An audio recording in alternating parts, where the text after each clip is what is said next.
Good evening and welcome to Chicago Tonight. I'm Brandis Friedman. Paris Schutz has the evening off. On the show tonight, there have to be consequences. Those consequences are economic and significant, no question about it. As Russia's economy is pummeled with sanctions, how the country's economic downturn could impact the U.S. Another Southside hospital is struggling to stay afloat as administrators call for more state funding. We'll hear from one of its leaders. West Lawn is a very strong community where families do want to help each other. West Lawn community members are increasing the area's vaccination rate. We're on the Southwest Side for our In Your Neighborhood series. America's favorite pastime returns, what the new contract means for players, and how soon will the season start. This is one of our first blooming flowers of the season. The name doesn't quite speak for itself, but botanists say the skunk cabbage is a telltale sign of spring. We'll explain that one. Traditional paintings on glass and contemporary works by a local Ukrainian artist doing what she can for the war effort back home. What makes my music special is me, right? And what my sound is me. And a Chicago rapper shares how he's evolved as an artist with a foundation rooted in science and social justice. And Brandis, as you mentioned, I'll be reporting live tonight from West Lawn as part of our Chicago Tonight in Your Neighborhood series. The Southwest Side communities, mostly residential, but yes, there are businesses and manufacturing, restaurants, small businesses, as I mentioned. Now, this was an area hard hit by COVID, but now boasts some of the city's highest vaccination rates. And as you mentioned, it is also the home of the now indicted former Illinois House Speaker, Michael Madigan. We've got more on that ahead, but for now, back to you. Amanda, will see you soon. And now to some of today's top stories.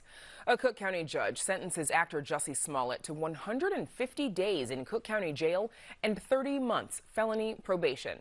The sentencing comes 3 months after a jury found him guilty of lying to police about staging a hoax hate crime 3 years ago. Asked by Cook County Judge James Lynn if he had any questions about his sentence, Smollett responded. I am not suicidal. Okay. I am not suicidal. I am innocent, and I am not suicidal. If I did this, then it means that I stuck my fist in the fears of Black Americans in this country for over 400 years and the fears of the LGBTQ community. Your Honor, I respect you and I respect the jury, but I did not do this. And I am not suicidal. And if anything happens to me when I go in there, I did not do it to myself. And you must all know that. That moment happening actually in a Cook County courtroom about 30 minutes ago. Smollett, a one-time star of the television show Empire, was also ordered to pay a fine of $25,000 and restitution of just over $120,000. Judge Lynn says Smollett's crime was premeditated and had done damage and caused pain to victims of real hate crimes. U.S. inflation soars to a 40-year high. The Bureau of Labor Statistics reports today that the Consumer Price Index, a broad measure of the cost of goods and services, rose 7.9% over the last 12 months. The price of food also rose 7.9% over the year, but that rise was dwarfed by a 38% increase in the cost of gas. In February alone, the price at the pump rose 6.6% as global markets reacted to Russia's invasion of Ukraine. Baseball is making a comeback. After a 99-day lockout, Major League Baseball and the Players Union Executive Board have reached an agreement on a new labor deal. The union's board voted 26-12 to approve the deal, with owners ratifying the agreement with a unanimous 30-0 vote. The deal salvages a regular 162-game season, with opening day now tentatively set for April 7th. And you can find out what the sticking points on that contract were coming up a little later in the show. Also in sports, it looks like Khalil Mack may have played his last game for the Chicago Bears. According to multiple reports, the Bears have reached an agreement to trade the defensive end, a 6-time Pro Bowler, to the Los Angeles Chargers. In return, the Bears will reportedly receive a second-round draft pick this year and a 6th-round draft pick for 2023. Mack, who had foot surgery last year, has to first pass a physical for that deal to be inked. Live from Chicago's West Lawn community, stay with us. Chicago Tonight is made possible in part by Alexandra and John Nichols, the Jim and Kay Mabey family, the Polk Brothers Foundation, and the support of these donors.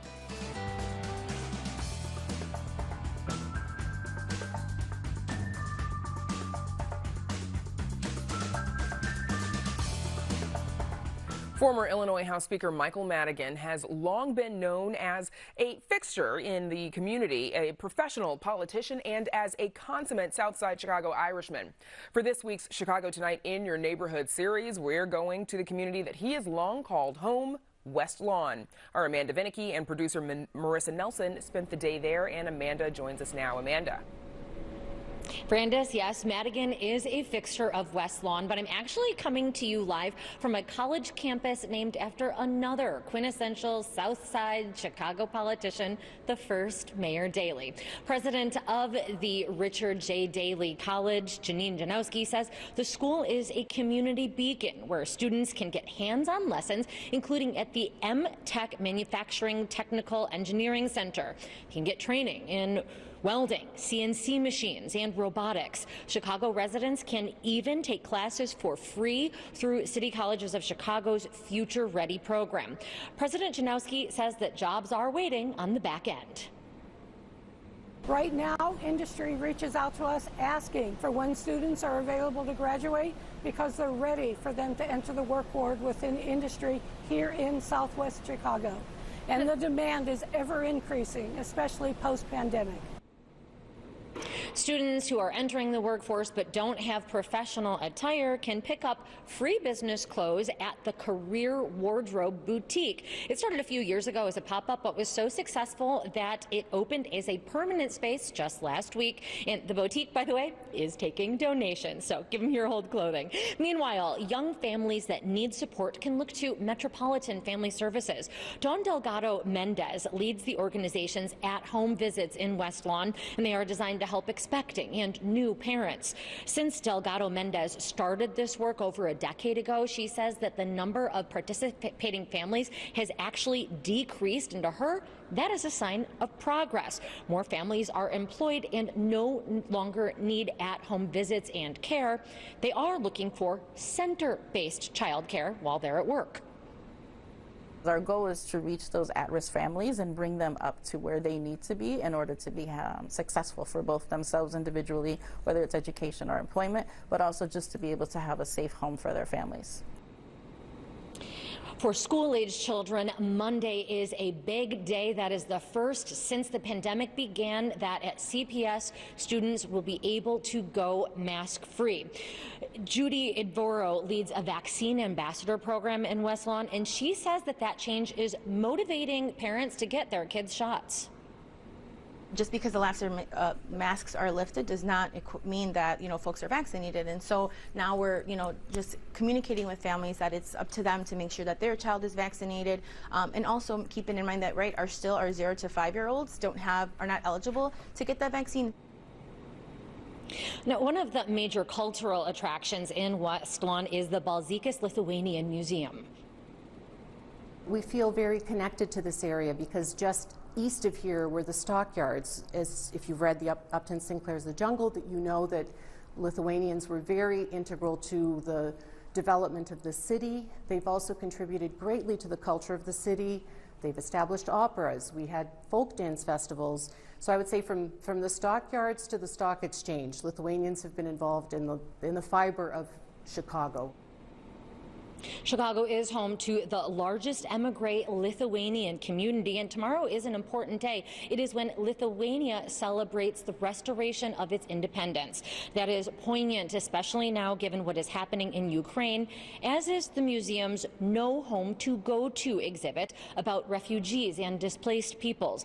Balzikis says Putin's efforts to expand Russia are comparable to Stalin's that left millions dead, harmed, or displaced. She hopes that lessons of the past guide today's leaders before history repeats itself.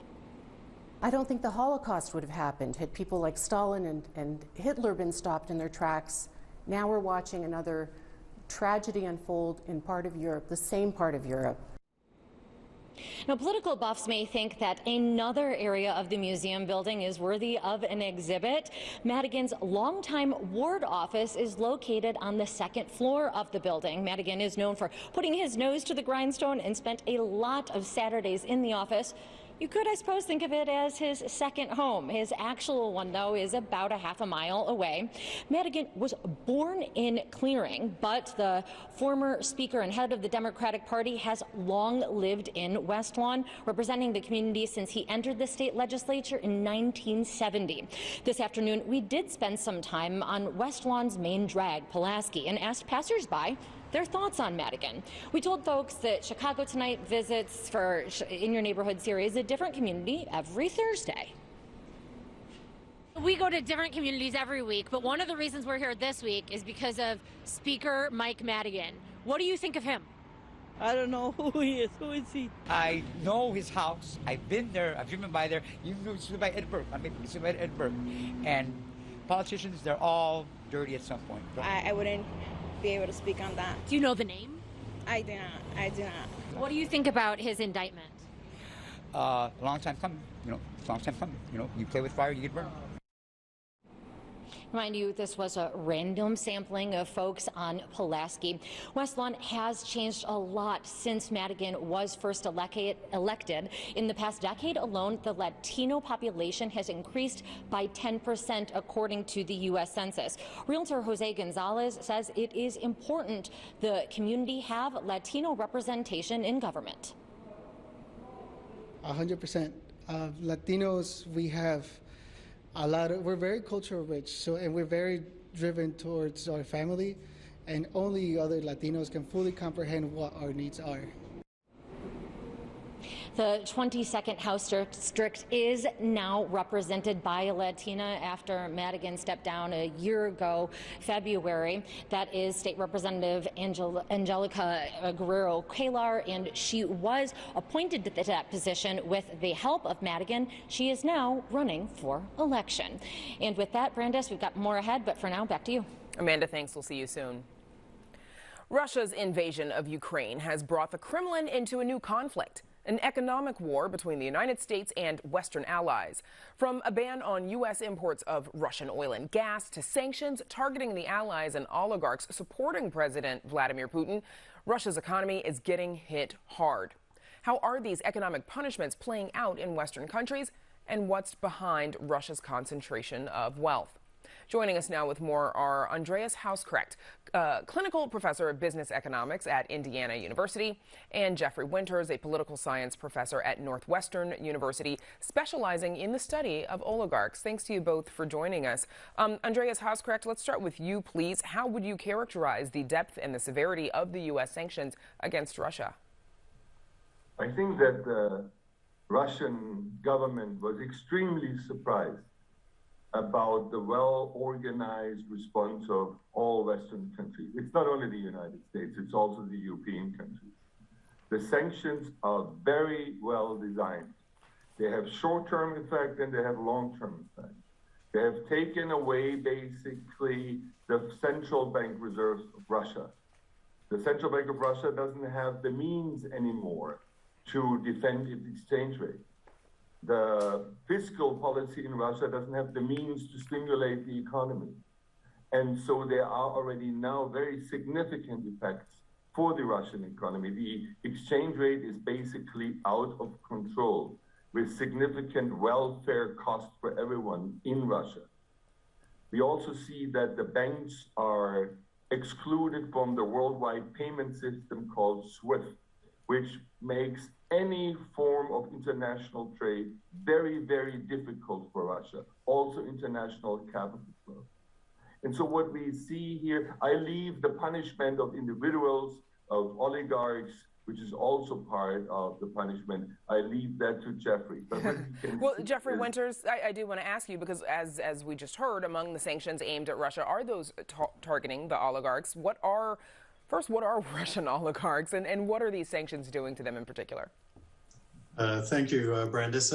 First of all, oligarchs, which is a word that's getting used an awful lot right now with regard to Russia, is a very ancient word, goes all the way back to Rome and Athens, and what it refers to is people who are super powerful because they are super wealthy. And so Russia has oligarchs, the United States also has oligarchs, countries all over the world have them. They use wealth power to influence politics, whether those politics are democratic or whether they're authoritarian, as in the case of Putin. And so after the fall of the Soviet Union, when there actually weren't any oligarchs in the Soviet Union, when Russia basically was restarted, very quickly a group of oligarchs arose by seizing and grabbing and manipulating state assets, big corporations, gas among them, oil. And this group of people emerged as being tremendously powerful. And one of the things that Russia has struggled with ever since the rise of these new oligarchs is whether they can tame them or not. And so rule of law is not very strong in Russia. And so Putin himself, who is the biggest oligarch of all in Russia, has a carrot and stick relationship with these very powerful people. Being close to Putin matters a lot for having opportunities and having protection. But also, you can be very selectively targeted. So that's the game that is going on. As some of these oligarchs have, it seems. So, Andreas, we know that stocks are slumping today with the S&P 500 on pace for its 5th drop in 6 days and consumer prices rising. Is the U.S. economy already feeling the impact of what some call this economic war against Russia? Yes and no. There is an economic war. Let me put this into perspective. The U.S. economy has a size of $23 trillion a year. Russia has a size of $1.5 trillion a year, now with the depreciation close to $1 trillion. The Russian economy is smaller than the Canadian economy. It's smaller than the South Korean economy. By using those sanctions, the West has the ability to bring the Russian economy to a halt, to a stop. And this is very effective. The effects for the United States economy are limited. I looked up, Russia is the 30th biggest trading partner with the United States. What we import from Russia is mainly minerals, oil, and gasoline. But we are exporting to Russia planes, cars, vehicles, chips. So experts are guessing that within the next 6 months, because most of Russia's planes are from Boeing and Airbus, 60% of the entire Russian fleet will be grounded because there's no services and there is no spare parts available. For the United States, yes, we see the stock market, but the stock market needed a correction. I see the Russian prices more as the spark of a needed stock market correction anyway. And before, I want to get Jeffrey Winters back in here because, you know, Russian oligarchs, we've talked about them a bit. How do they factor into the country's economy? Could they shift the dynamic in this conflict? I would actually say that their biggest impact is political. So, I mean, it's economic, but it's really political. Oligarchs have individually the power and the influence of millions of people combined. And so if these sanctions really hurt the oligarchs who are around Putin, it places tremendous pressure on him.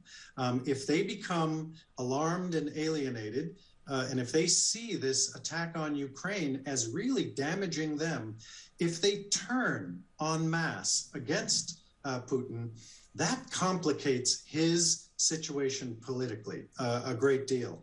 And these sanctions, which are, as Andreas said, they are actually not just directed at the country and the economy, they are directed specifically at the oligarchs with that very intention in mind.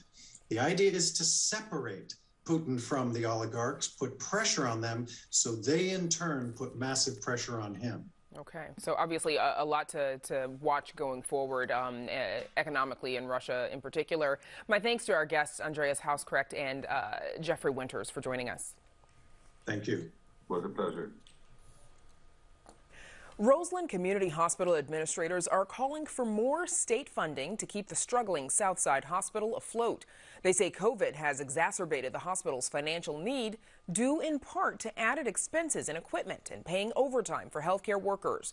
The move comes as 4 other safety net hospitals have closed their doors on the south or west sides since 2018. Here to discuss this and more is Tim Egan, President and CEO of Roseland Community Hospital. Tim, welcome back. We spoke to you 2 years ago when Roseland was already facing financial challenges just as COVID was ramping up. How would you describe how the hospital is standing financially right now? We're in financial difficulty. There's no doubt about it, even more so than we were 2 years ago. We had a great fight. We created our own testing program for the South Side through Roseland Community Hospital. That was an epic effort and just a tremendous change in the curve of COVID in the beginning. But this last round of Omicron really wounded us.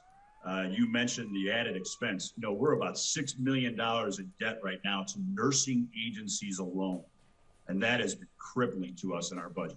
$6 million in debt to, you say, nursing agencies alone, agencies that help you staff your nurses in the hospital, correct? Absolutely. Our COVID numbers soared during Omicron.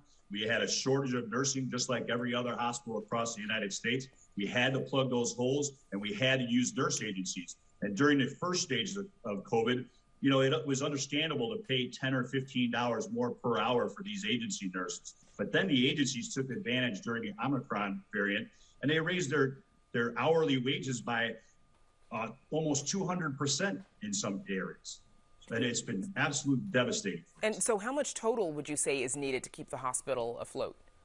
Well, we're going to have to figure out a way to solve that $6 million debt there. But then we've got other programs that have been, that we've had to shut those programs down, like our adolescent behavioral health unit.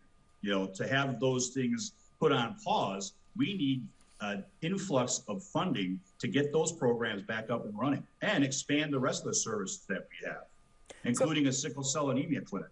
So in response to Governor Pritzker's budget proposal last month, State Senator Emil Jones, whose district encompasses Roseland, he called for more investment in safety net hospitals, saying, quote, safety nets make up 19.1% of our state's hospitals and care for our state's most vulnerable populations. We must ensure that they are funded properly and equipped with adequate staffing and resources. I urge the governor to release the $30 million from the American Rescue Plan funding for safety net hospitals and hospital transformations. So what has the state and federal investment looked like throughout this pandemic for your hospital?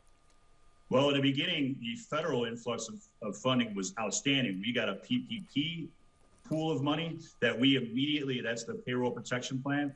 When we got that money, we immediately turned it over to all of our employees. Those heroes that were on the front line, they got hero pay. But that has now dried up. And, the rest of the ARPA money that's sitting there, we got some of it through COVID, but a lot of it's still sitting on the sideline. So, as tired, as frustrated, as angry as I am,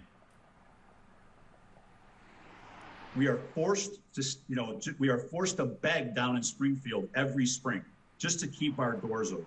What more? Well, I was going to ask what more needs to be done to protect safety net hospitals such as Roseland. What are you asking for in Springfield? Well, as an outspoken safety net leader, I have a target on my back. And if that target puts money in Roseland's bank, then I'm willing to die on my shield for Roseland Hospital and other safety net hospitals. But that makes me optimistic. There are pools of money that are available right now. We don't need another tax. We don't need a casino. We don't need more marijuana sales. The money is there right now. And you mentioned transformation. That's what we're pushing for right now. We have had a transformation plan that's been pending with the state of Illinois since April of last year.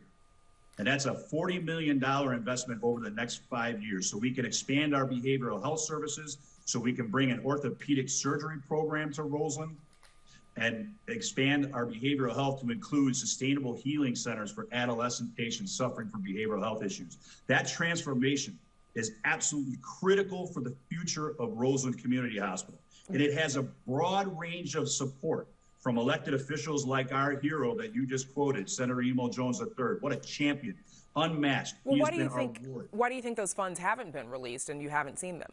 Well, some of them have been released to some of the other pilot projects, but we're still waiting for ours. And, you know, that broad range of support that we have is from those elected officials, other healthcare providers, the Medical District Commission has given it. Even Aetna Better Health supports our transformation plan. One city planner came out and looked at our transformation plan and said, it would be a sin if Roseland doesn't get this transformation plan funded from the state. And Tim, before we let you go, obviously another concern for hospitals has been this ongoing worker shortage, as you mentioned. COVID cases are on the decline. Are you seeing more nurses and doctors return to work? What's your status there? Well, not yet. You know, we are absolutely heavily recruiting. We're offering sign-on bonuses, increase in wages.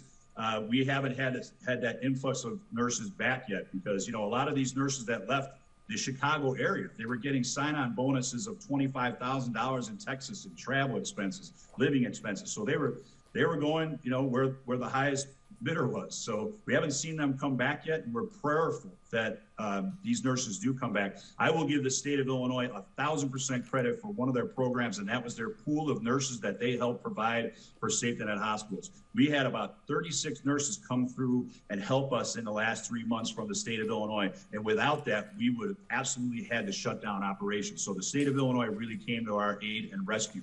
And I give them 1,000% kudos for that. I'm sure the Roseland community is appreciative of that. Tim Egan at Roseland Community Hospital, thank you so much for joining us. Thank you.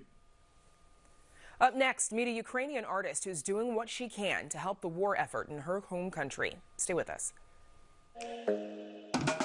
Thousands of Puerto Ricans are taking to the streets to protest massive blackouts. Over the years, Mexican culture, from food to music, has become woven into the city's tapestry. Medical professionals share the latest recommendations on COVID-19 booster shots. DACA recipients have been facing longer delays than normal in their status renewal. Little Village is one of my favorite neighborhoods. This neighborhood comes together to celebrate such an important day in our culture.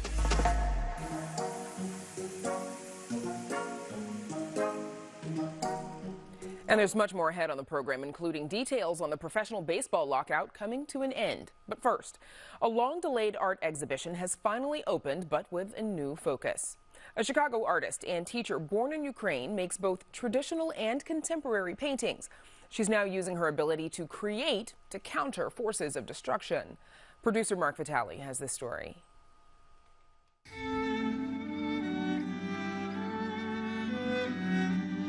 Many images are painted directly onto glass. It's a customary form of Ukrainian folk painting that celebrates cultural heritage and religious icons. Other paintings are modern works with spiritual themes. At the Ukrainian National Museum of Chicago, we met an artist on a mission.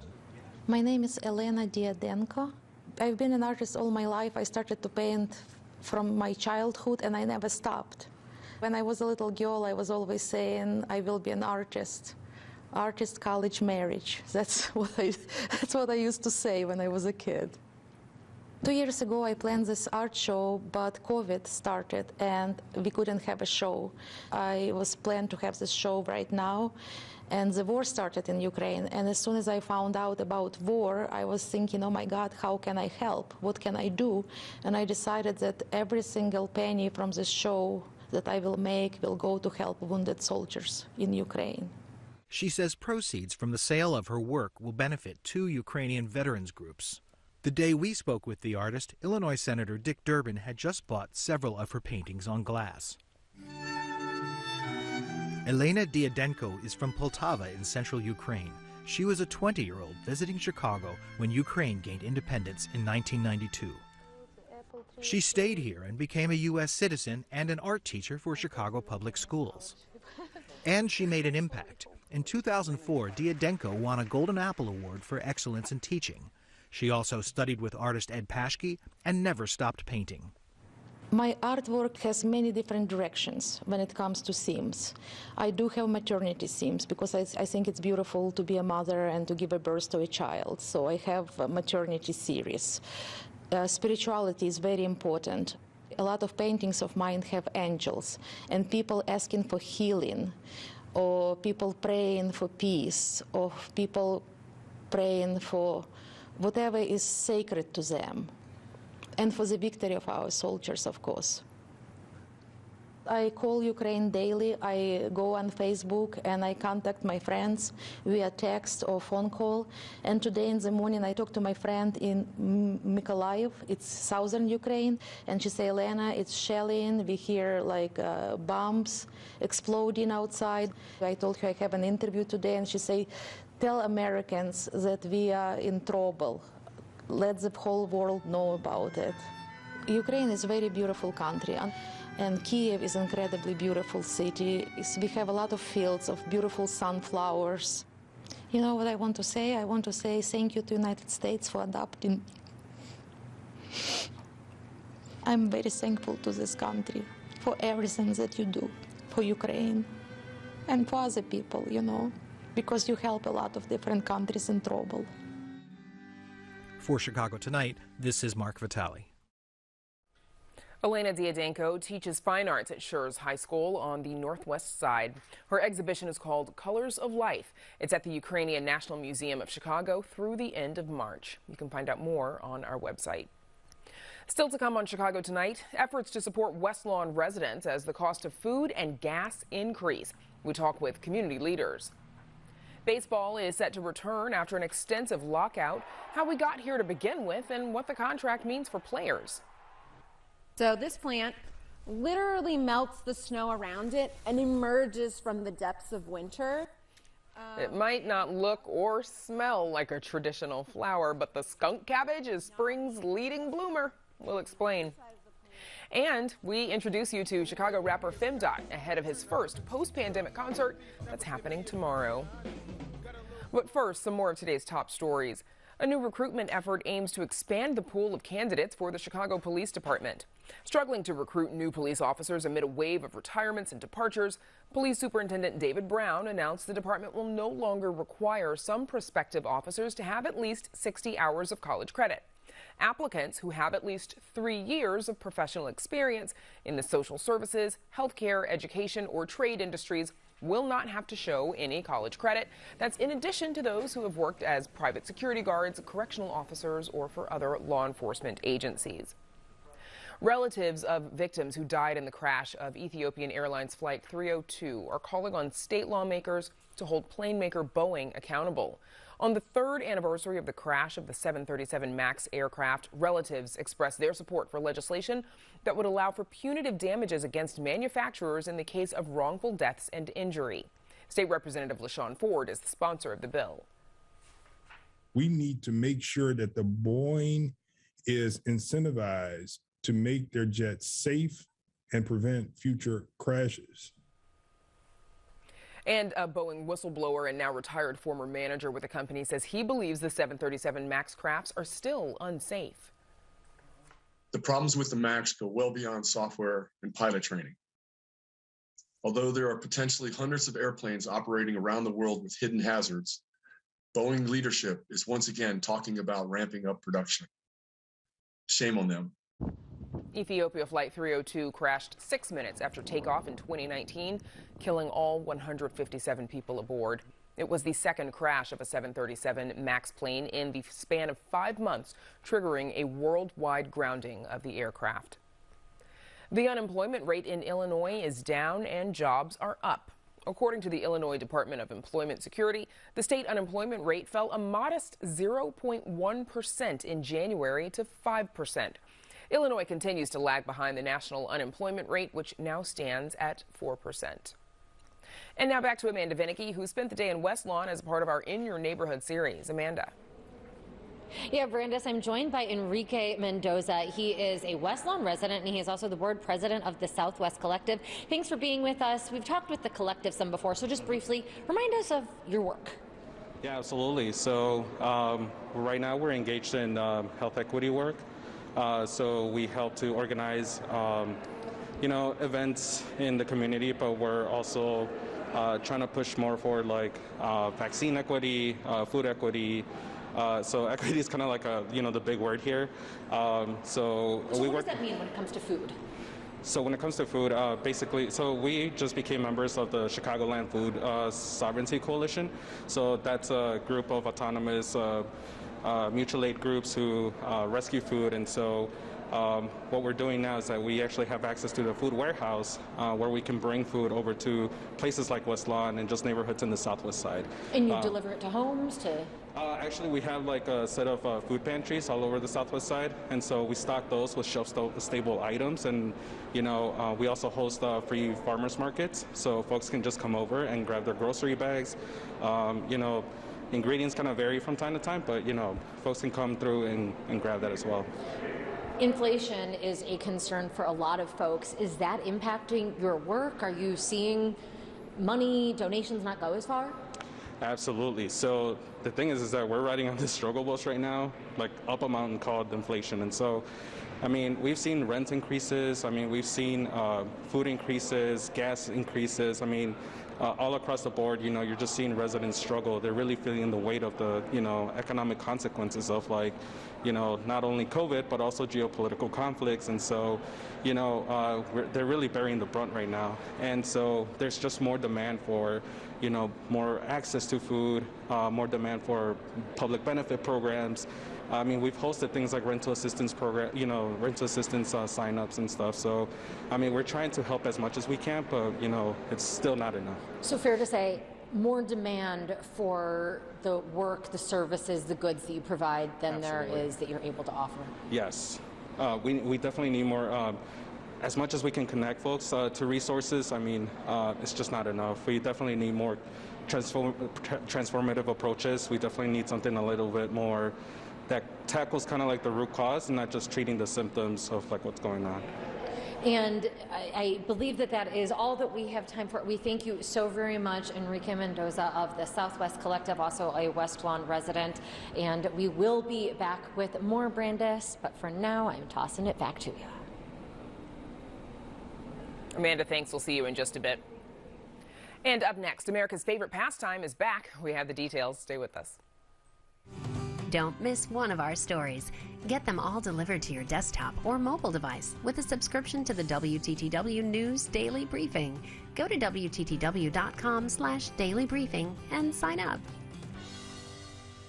America's favorite pastime is finally returning. After a 99-day lockout by owners, players' reps have voted to accept Major League Baseball's latest offer for a new labor deal, and the season is expected to get underway on April 7th. Joining us now with more are Cheryl Ray Stout, sports contributor at WBEZ Chicago Public Media, and Tim Stebbins, covering the Cubs for NBC Sports Chicago. Thanks to you both for joining us. So, Cheryl, agreement's been reached. What were the biggest sticking points that had to get resolved? One was luxury tax, as far as elevating it more. And one of the real big ones was the minor leagues, the minimum wage going from $570,000 to $700,000. That's a huge leap. The league has got around 69% of it will be part of that umbrella. So it's going to be really helping those young kids getting the deal that they're worth. It's going to be a 5-year deal. One of the big things is that they're going to play 162 games. So when they start on April 7th, they're going to make up those other games by doing doubleheaders or on the back end. They're going to do that. But they also are going to have 12 teams in the playoffs. There's going to be universal DH. There's several of these moments, but the big thing was the contract for the kids, the younger players, the minimum wage, and also raising the luxury tax. And the one thing that was really kind of a stickler last night going into today was the international draft. They're going to take time from now until July 25th to have talks about getting an international draft taken care of. And Tim Stebbins, how soon will spring training camps begin? Buckle up, it's coming. Players can report as soon as Friday, and their mandatory report date is then Sunday. That is excluding players who need to get visas. Obviously, it's a quick turnaround to try to get that done, so they're going to have more leeway in that regard. And from there, we're going to have games in the next week or so. March 13th is the report date, so games would follow sometime in the days after that in the coming week. Okay, so Cheryl, talk about the free agent frenzy that's about to begin. What is this? Well, there's several guys that are free agents, and so right now, Tim and I were discussing before we went on the air was there's going to be a lot of signings because the rosters, some of them have been talking before the negotiations before they were locked out. So a lot of things are in place, but now they can actually put pen to paper and get these guys into camp and fill out their rosters. And an interesting thing, by raising the luxury tax, teams will feel that it'll be okay to spend more money. So some of these big agents like a Chris Bryant is going to be able to get some money out of this. So, Tim, one of the biggest points, as Cheryl has mentioned a couple of times, is this luxury tax. Explain how this works and, what the resolution was on that. Yeah, so baseball, the Players Union has long fought to implement a salary cap, which you see in different North American sports leagues. And the luxury tax, the players have argued, kind of acts as a de facto salary cap. It's kind of disincentivizes teams from spending in a way that the players would argue, because it's a set figure, and in 2021 is $210 million. If you go over that figure, you face surcharges and you're taxed on it. So a lot of times you see teams, their player salaries combined, they near that figure, but they don't actually eclipse it. And at the same time, baseball's revenues have really been increasing this century since the last couple collective bargaining agreements, and the spending by teams has not really been in sync with revenues, and therefore player salaries haven't really been in sync with revenues. So by increasing that, as Cheryl alluded to, by increasing that luxury tax threshold, the players, more players, you have more room essentially to spend, because teams are still not going to want to eclipse that figure because of the taxes that come with it. But now, if it's 20 million more, maybe you're incentivized to get that one extra big player, sign that one big extra contract, and boost your team in that regard. And Tim, give us a quick reminder. How did we get here to begin with? It's been years in the making. Even we saw back in 2020 when COVID-19 unfortunately hit and upended, not just the sports world, obviously, within the entire world, but they were negotiating to return to play in 2020, and they couldn't agree to terms even for that at a time where the world and the country, what have you, they needed baseball and sports more than ever. So there's been long brewing animosity between these two sides. The last two collective bargaining agreements before this new one, the players, frankly, they got beat pretty bad in it, and they wanted to make up some of those gains. And it hasn't really been something that, this 99-day period, it's been something years in the making that kind of boiled over here. And that's why you saw it took almost 100 days to get a resolution on this. And quickly before we go, I'm going to ask you both this, starting with you, Cheryl, your Sox Cubs expectations for 2022. What's happening? Well, the White Sox have a lot of positive things going for them, but they do need to fill in some blanks. They just have to address their right field situation. They have to address their second base and really probably nail down a starting pitcher. The Cubs have a lot of young players, and they have to do a lot more work. They have to decide. They did get some free agent pitchers before the lockout, so they're good there. But they really need to figure out their roster as far as a lot of areas. Center field is one. They really need to do that. Tim, same question to you in 30 seconds. Yeah, I'll try to keep it brief. The White Sox, as constructed, are a contender to make it to the World Series. And if not that, some people think just one or two more players can put them over the top. The Cubs, we know they traded away all those core pieces last summer, so they're in a bit of a transition period. They made a couple of additions before the lockout, and depending on what they do after this, with they expanded the playoffs in this new agreement, they could be in the thick of trying to get one of those last playoff spots, depending on which moves they make from here. All right. In the meantime, I'm sure a lot of fans are thankful that now they can start buying those tickets rather than waiting to see what happens. Our thanks to Tim Stebbins and Cheryl Ray Stout for joining us. It might not look much like a flower or smell like one or even sound like one, but the skunk cabbage is arguably a more reliable sign of spring than, say, the groundhog. Comes from the ground. So WTTW news reporter Patty Wetley joins us now to explain. Patty, what in the world is a skunk cabbage? Well, it's not a skunk. It's not a cabbage. It's actually a flowering plant that's related to the calla lily and things like Jack in the pulpit. And it is one of, if not the first native plant to emerge in the spring in this region.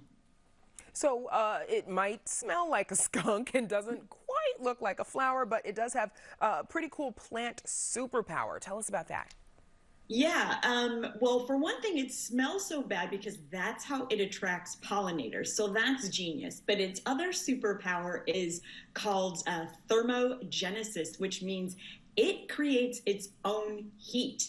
And that is actually how it is able to emerge so early. It literally can like melt the snow as it's coming up through the ground because it makes so much of its own heat, which, you know, don't we all wish we could do in like February? And so what are some tips on how to spot one? Well, it's, you know, coming low to the ground, and it likes water, so looking kind of like wetland, marshy areas. And it actually will mix in a lot with the leaf litter. It's got this kind of like eggplanty mottled color to it. But the flower itself, I almost hate to make this comparison, looks like the coronavirus. So it's this like ball with these like little spiky things on it. So look for that. We all know very well what the coronavirus looks like, so it might be easy to spot a skunk cabbage. And they smell really quick, a little bit like meat? Like rotting meat. Rotting meat in particular. Or skunks. Okay. Cabbage. Good to know. Patty Wentley, thanks so much. Always with the interesting stories. Sure. And you can read Patty's full story on our website. That's at WTTW.com/news. Up next, we check in with Amanda Vinicky, who's reporting live from Chicago's West Lawn community area. But first, a look at the weather.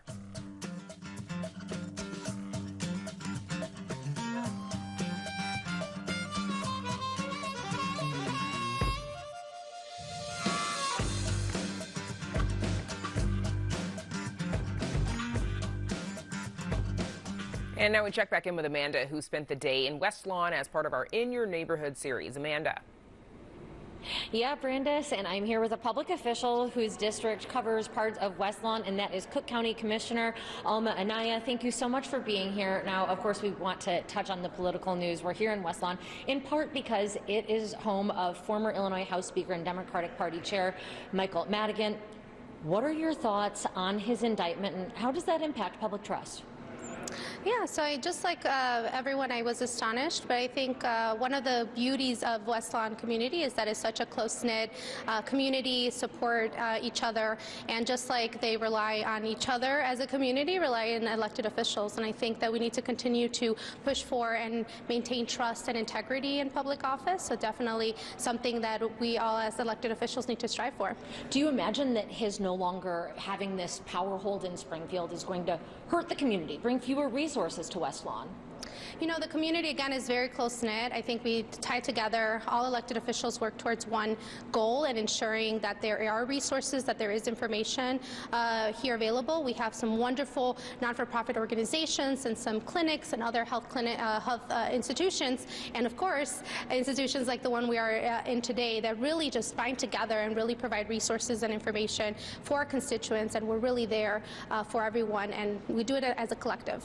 Now, one of the impacts so much that is awful as a consequence of the pandemic is an increase in domestic violence rates. And that is something that you have advocated for, bringing more resources to repairing those harms, prevention. Can you share with us what action the county has taken along that front? Yeah, absolutely. Just like every level of government, we've noticed that there has been an increase in domestic violence. It may shock a lot of people, but domestic violence and sexual assault and other gender-based violence has not been gone. I mean, it's not something from the 1940s, 1950s. It is very well alive and impacting and causing trauma in our communities, and it doesn't concentrate in one area of the city of Chicago or in Cook County. So we want to make sure that we're expanding services, and we've done that in Cook County. We have announced for the first time that we will be having gender-based violence resources and grants for non-for-profits that have been doing this work for such a long time, and I was made aware as well that the city of Chicago did the same thing as well. So we're moving in the right direction. We need to provide structure for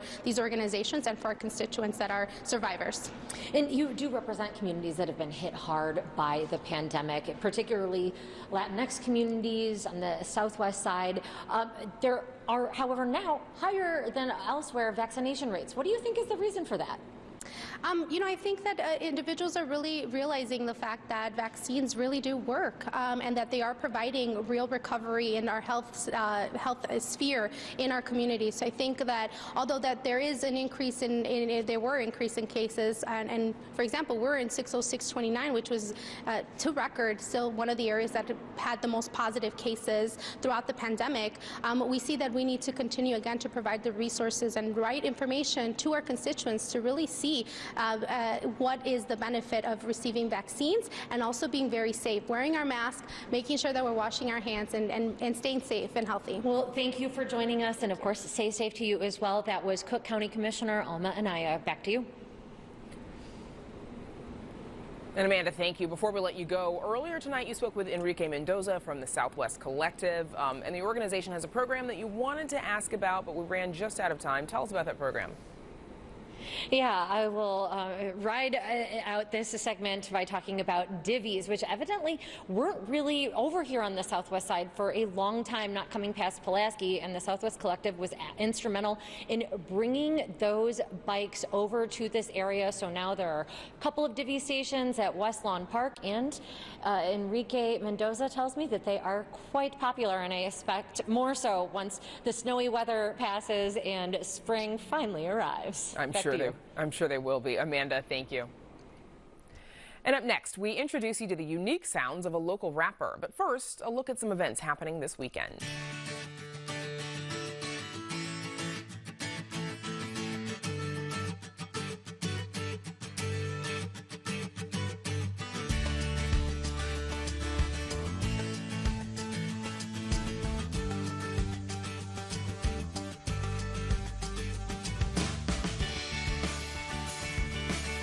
The Chicago artist, known for sporting a mechanical pencil behind his right ear, is debuting his first post-pandemic album at an all-ages concert tomorrow night. Arts correspondent Angel Edo caught up with the rapper Femdot and shares why he hopes his music encourages people to remain true to themselves. I knew my new stuff was the hottest for anyone who thinks about it. Notifications from the bank, ain't gotta check, no, it's deposit. Meet Femdot. Same time I got prescribed like 3 antibiotics. Life about balance, and that applies to people. For this Chicago rapper, his music has always been a reflection of two things: who he is and what's most important to him. They won't catch me slip. As if the most famous picker, Malcolm wasn't the one in which he had a stick. I know who I am. I'm not about to sell myself to you, right? Like, I know what my value is because of all the things I've been through, right? Not necessarily just because I just feel like I'm better than anybody, but because of the experiences that I've been through have allowed me to create an experience that's, that's me, and it's only me. And me being me works every time. Homie told me I was speaking too modest, like I'm not the hardest, but I'm him, so I'm the one. He recently released his first post-COVID body of work titled Not For Sale, which will be debuting at his first Chicago headlining concert since 2018. Not for sale, pretty much the whole tagline is you can't put a price on experience. I consider myself a storyteller. It makes it a lot easier to be able to pull from different elements to humanize an experience. And I think that's really important because black people are typically dehumanized. You know Dilla been wild, got clips on me for real, the flow got me grinding, direct deposits, cash all in my pocket, I let them mix it, talk about it, you would think I was logic, I gotta get it. The human experiences he works to bring attention to are primarily rooted in his exploration of what it means to be African American. People assume that black men, musical or not, are just not multidimensional. They just assume, black people in general, that you're just, if you do this, you're in one lane, you set this up this way, or if you talk about this is the only thing you can talk about, right?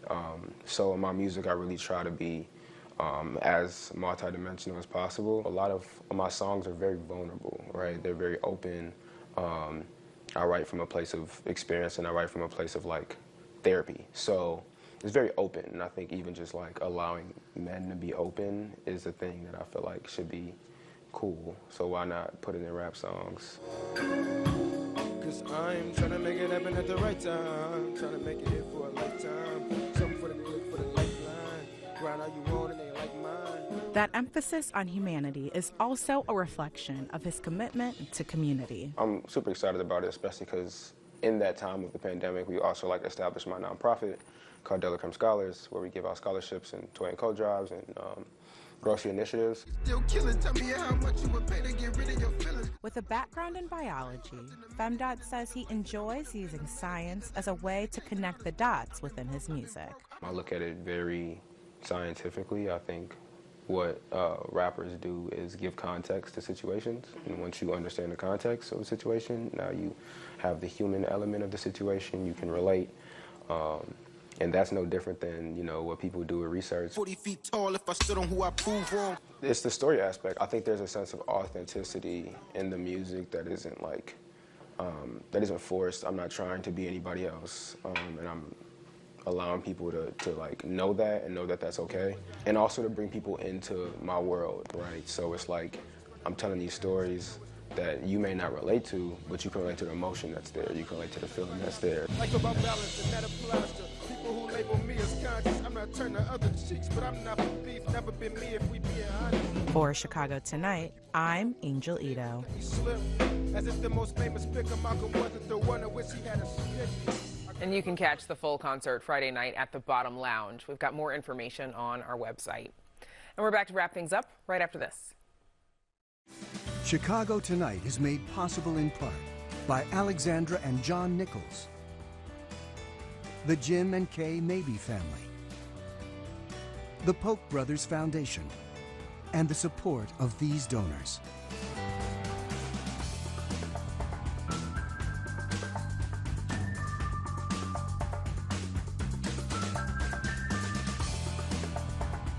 And that's our show for this Thursday night. Please join us tomorrow night at 7 for the Week in Review. Now, for all of us here at Chicago Tonight, I'm Brandis Friedman. Thanks for watching. Stay healthy and safe, and have a good night.